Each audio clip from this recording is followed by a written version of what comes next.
Alright, so we got this guy here, this hunk of aluminum, which doesn't have much weight to it, less than an ounce. So we're talking about a couple of pennies for this. Obviously this green board is probably not going to give any weight, so put this in your gold recovery if you want. And we have the copper bearing motor, which I usually get about 20 cents a pound, so that's a good 15-ish cents right there at 10 ounces, or almost 10 ounces.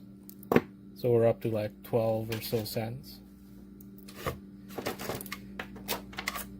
Let's see here, we got some wire, which I'm assuming is not gonna be much either. So again, less than an ounce, so a couple of more pennies there. I'm not even sure if it's a couple of pennies. Then we got all the steel stuff. Put it all little bits in there. Everything counts, screws, everything. I usually don't bother with anything that's metal. Or not metal, I should say, steel.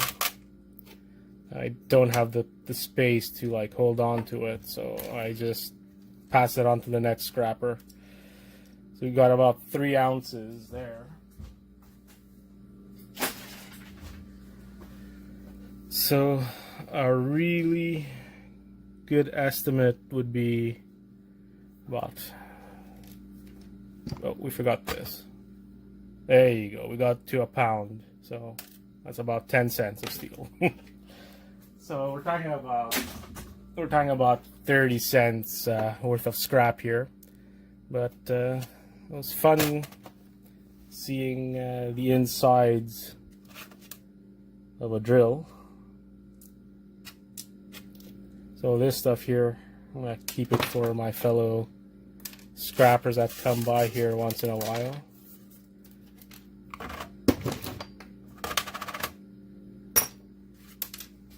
Who collects steel. Grab this wire stuff, put it in my wire box. Put this guy with the aluminum, which I have a lot of, with all my fans and other copper bearing motors.